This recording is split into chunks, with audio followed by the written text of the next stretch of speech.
on the recurrence of neo-reactionaries, by Yuk Hui. In 2017, almost 8 years ago, I wrote an article for Reflux Journal titled, On the Unhappy Consciousness of Neo-Reactionaries, in which I attempted to analyze the rise of neo-reactionaries in relation to the process of globalization. 2017 may feel to some like the good old days, but it is not too long ago. Now, the world historical US presidential election in November 2024 has officially recognized the neo-reactionaries and their ideology, granting them entry to the White House through Vice President J.D. Vance, who is closely tied to two of neo-reaction's central figures, Curtis Yarvin and Peter Thiel. Back in 2017, neo-reactionary ideology was still largely underground, though gaining in popularity on 4chan, Reddit, and in small groups of intellectuals interested in the work of Nick Land, who was crucial for providing a philosophical depth that the others couldn't. The discourse was very similar to internet subcultures not only because of the way it circulated, but also because it integrated technology and transhumanism into a political vision of a post-singularity future. According to this vision, we are quickly approaching the moment when machines will acquire consciousness and their intelligence will consequently surpass that of humans. This moment will call for the traditionally human concept of politics to be subordinated to planning by a greater superintelligence. The US election also begins the cruel process of reconfiguring the post-globalization epoch, a new global order that reverses a number of trends that had advanced since the Cold War. The infrastructures that sustained the neoliberal order will be reconstructed, for better or worse. At the same time, the US election marks a true liberation of political thought from the stagnation of ideological claims, such as Francis Fukuyama's end of history thesis, and the grand discourses of empire's thermodynamic ideology of globalization, as well as their other pole, or twin, the elite left, lost in political correctness. Neo-reactionary Curtis Yarvin termed this elite left, the cathedral. What I call thermodynamic ideology is the belief that societies must be open to economic activities, that economic rights determine political rights, such as freedom of speech and human rights. It is also a political epistemology in the sense that it is transposed from science to the political domain. Free markets and open systems are the buzzwords of this ideology, whose triumph was marked by the fall of the Berlin Wall and the collapse of the Soviet Union. As Jean-Francis Lyotard witnessed, quote, Marxism, the last shoot stemming from both the Enlightenment and Christianity, seems to have lost all of its critical power. When the Berlin Wall fell, it failed definitively. By invading the shops in West Berlin, the East German crowds gave evidence that the ideal of freedom, at least of the free market, had already invaded Eastern European minds. End quote. This ideology culminated in the entry of China into the World Trade Organization in the early 2000s, China's opening to global capitalism, and the non-antagonistic attitude of the Chinese Communist Party, vaguely admitted to the triumph of the liberal ideology of globalization, even giving the illusion that China would eventually follow in the footsteps of the Soviet Union. Though this apparent unification between East and West through global capitalism marked the end of the Cold War, it was not the end of antagonism or conflict. As I suggested in On the Unhappy Consciousness of Neo-Reactionaries, the optimism of globalization has ended.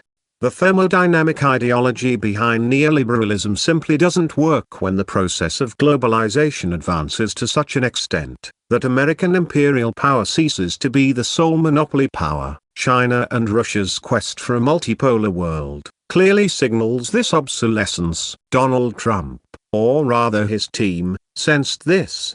Trump's unusual, and often grotesque behavior during his first term shocked American voters, but also the global public. His attempts to reverse immigration, a cornerstone of globalization, as well as of the free market, outraged liberals, but also overwhelmed those who grew up with thermodynamic ideology. Joe Biden, while he did not abandon Trump's foreign policy, struggled to prolong the post-Cold War ideology, even when the outbreak of war between Russia and Ukraine seemed like a return to the Cold War itself, while thermodynamic ideology resonated with liberals throughout the world. From Japan to Germany, it is now doomed, leaving no role for Biden and the Democrats in the current stage of planetarization, a term I used to distinguish the present era from the first phase of globalization. The end of this first phase is indicated by the US desire to economically decouple from China, and by China's consequent defense of free market globalization, a rhetoric unimaginable in the 1990s and early 2000s, when the US was the main promoter of globalization. The good old days of cheap labor abroad led to the loss of working-class jobs in the US. The invisible hand may be theoretically correct, but it doesn't seem to account for the jealousy of trade that marks the worsening situation described by J.D. Vance. Quote, Trump's candidacy is music to the white working class's ears. He criticizes the factories shipping jobs overseas. His apocalyptic tone matches their lived experiences on the ground. He seems to love to annoy the elites, which is something a lot of people wish they could do, but can't, because they lack a platform. End quote. This is the paradox of globalization, which consolidated American imperial power by expanding the world market. In the end, one returns to the state hoping for it to stop, or at least alter this process. Hence a return to nationalism, to statism, to national religion. This contradiction leads to what Hegel called unhappy consciousness, an awareness of a contradiction without knowing how to overcome it. In the phenomenology of spirit, we are told that the spirit progresses according to its degree of maturity and independence, i.e., self-consciousness, compared to the confinement to thinking itself. That is characteristic of Stoicism and skepticism's renouncement of externality. Unhappy consciousness arrives at a moment where it affirms the other without recognizing it as the other of the self, or without recognizing the self as the unity of both. This is also the passage to what Hegel called Jewish consciousness, in which a duality of extremes places essence so far beyond existence, God, the immutable, so far outside humanity, that humanity is left stranded in the inessential. In Christianity, a unity between the immutable and the particular is incarnated in the figure of Christ, as also the immutable God. However, such a unity is yet another unhappy consciousness, because both the immutable and the particular still remain other. For the neo-reactionary Peter Thiel, this contradiction emerged when the West no longer profited from the globalization it started. Instead, the West became vulnerable in the wake of the 9/11 attacks. Thiel identified the root of this problem in the Enlightenment, whose values such as liberty and democracy were once the cornerstone of republican state building, but which had lost their efficacy to cope with international politics. This clearly resonates with Carl Schmitt's fierce attack against liberal democracy, for prioritizing endless discussion, but no decision, rendering the state vulnerable, especially in a time of crisis. Analogically, all of the elements central to the neo-reactionaries' discourse can be found in Schmitt's state theory, criticism of liberal democracy, the legacy of political theology, and the exigency of political vitalism. The key task for Thiel is not exactly to negate the Enlightenment, but rather to ask how the West can preserve itself. Quote, "The modern West has lost faith in itself, in the Enlightenment and post-Enlightenment period. This loss of faith liberated enormous commercial and creative forces. At the same time, this loss has rendered the West vulnerable. Is there a way to fortify the modern West without destroying it altogether? A way of not throwing the baby out with the bath water?" End quote. In other words, how can the West, now largely the US, maintain its imperial power without suffering the drawbacks of globalization? The crisis of self-preservation is also the moment of the state of exception. Trump's candidacy was not a choice between fascism and non-fascism, as Kamala Harris's campaign might have wished, for one has to understand that by trying to avoid danger, one ends up in catastrophe. The defeat of Harris, who had no exceptional political proposals beyond sustaining existing norms, was only a moment of self-consciousness for the American spirit. If we follow Hegel's vocabulary here, I am increasingly convinced that we need to go back to Hegel's concept of world history and world spirit to explain the historical psychology of the modern epoch. Only by understanding Hegel and the economy of the spirit might we avoid becoming mere elements of the dialectical algorithm, and instead reset the rules or invent a new game. Alexander Kojève, an important reader of Hegel, who popularized him among French intellectuals in the first half of the 20th century, understood Hegel as essential to grasping the world process. Yet he also resisted Hegel. A few months before May 1968, Kojève admitted that he thought Hegel was wrong in saying that Napoleon marked the end of history. In fact, it was Stalin, claimed Kojève, quote, "The end of history wasn't Napoleon, it was Stalin, and I'd be in charge of announcing it, with the difference that I wouldn't be lucky enough to see Stalin ride past my window on horseback, but anyhow, after the war, I understood." No, Hegel wasn't mistaken.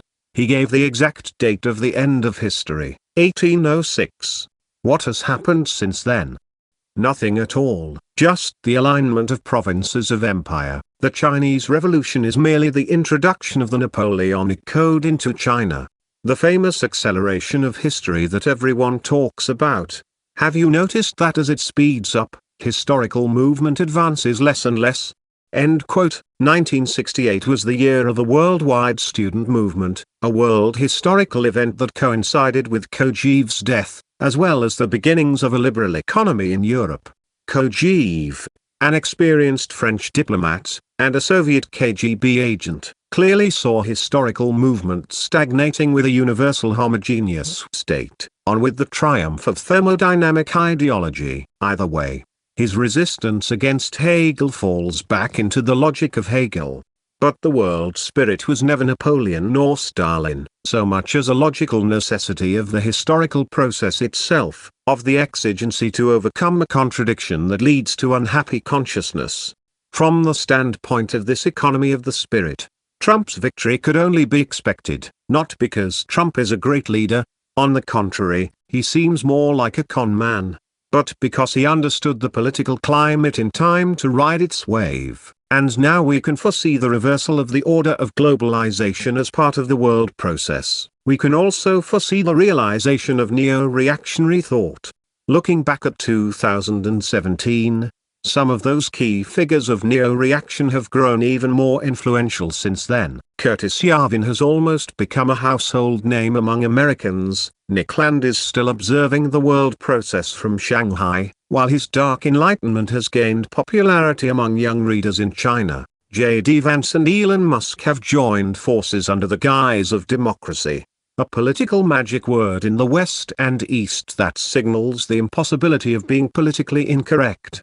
It is too early to tell how the Trump regime will use American economic and military power to change geopolitics. Any expectation that Trump will bring peace to the world is a leftover from an earlier era of American imperial power, with its self-flattering superhero stories.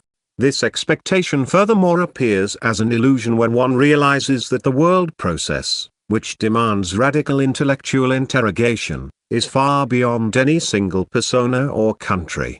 The world has stagnated since the 2008 financial crisis, which suggested the failure of neoliberal globalization.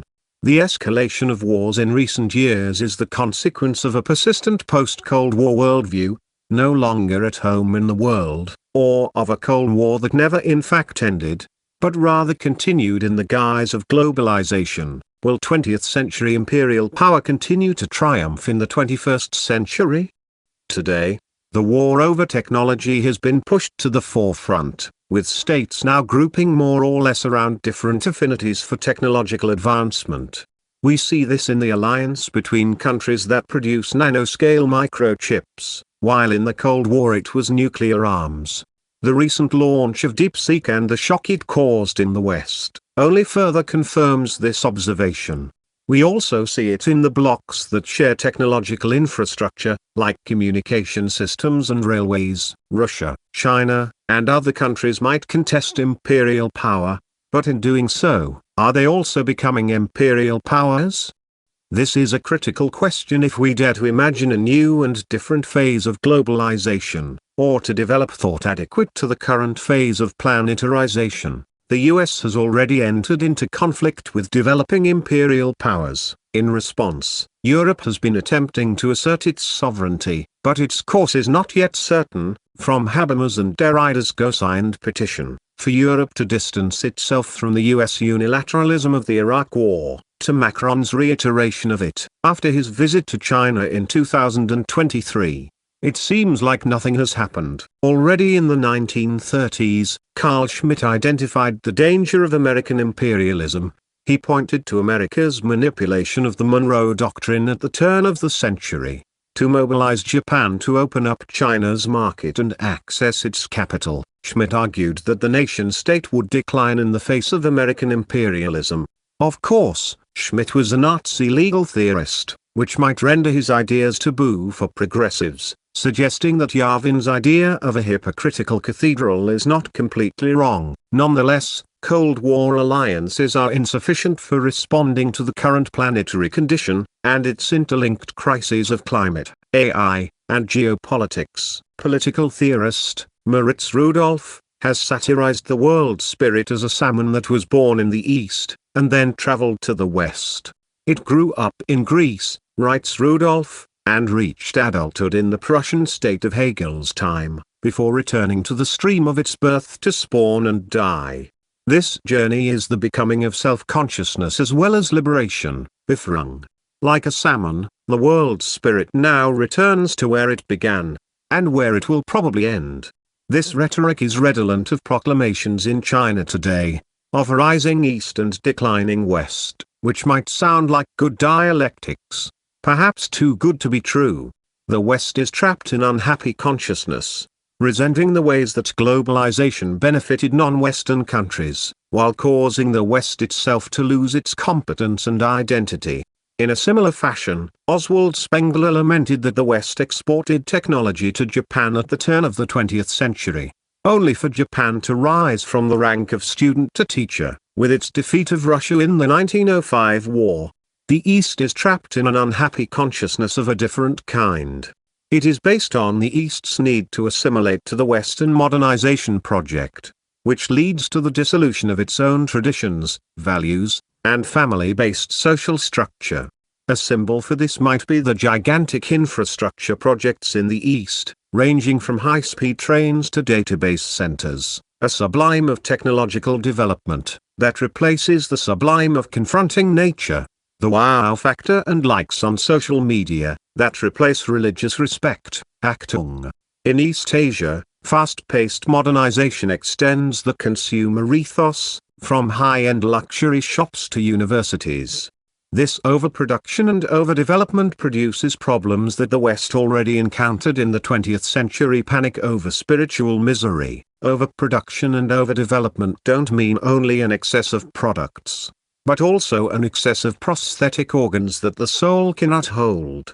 Like how Henri Bergson identified the looming First World War as an organological rupture. For Bergson, the source of war was not merely economic, but also technological. Following the unprecedented 19th century expansion of artificial prostheses, with societies unable to incorporate the new extensions, war became the means of pacifying the unrest of the soul.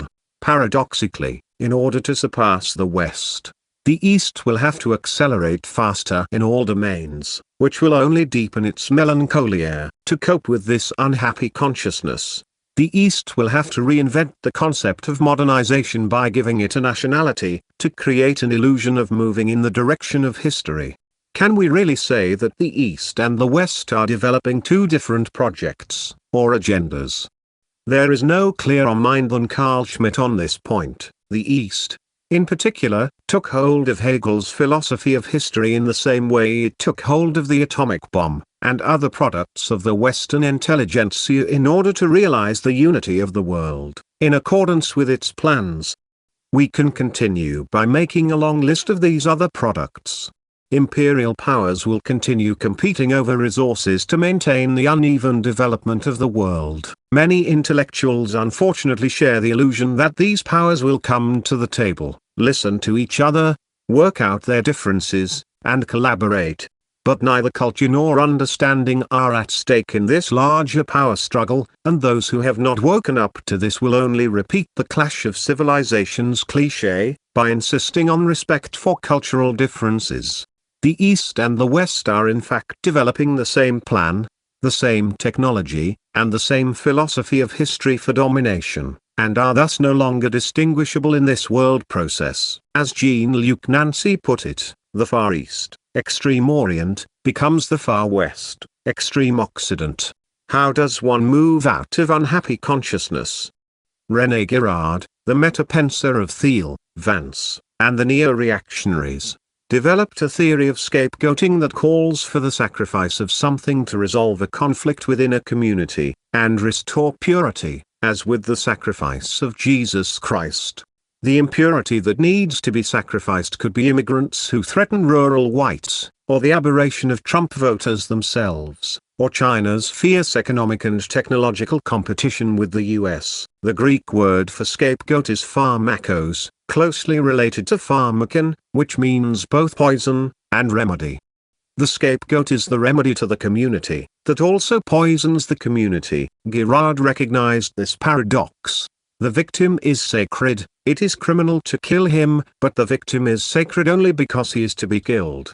Whether remedy, or poison, a decision regarding the scapegoat becomes necessary. A poison can be transformed into a remedy, and a remedy can be discredited as poison. Vance expressed skepticism about scapegoating, identifying efforts to shift blame, and our own inadequacies onto a victim, as a moral failing, projected violently upon someone else, but still couldn't resist sacrificing Haitian immigrants. Indeed, it is hard to resist the convenience of scapegoating, such as when Trump blames DEI for the recent Washington, D.C. plane crash, or when so-called progressive intellectuals blame Latin American immigrants for voting for Trump. Yet the question remains, can scapegoating relieve the unhappy consciousness, or does it only maintain a contradiction that can never be resolved? All polarizations risk being stuck in unhappy consciousness. All efforts to resolve polarization through further polarization will only deepen the unhappiness. As mentioned earlier, the obstacle is not in any misunderstanding or unwillingness to listen. In ancient times, legitimacy came from mythology, but today the legitimacy of scapegoating comes from the economy and technology. The ancient Greeks used another mechanism to restore social and collective order, namely tragedy. Girard tried to equate his theory of sacrifice with tragedy, by aligning Aristotle's catharsis, purification, with tragedy's necessity for violence and fear. But we should be careful here.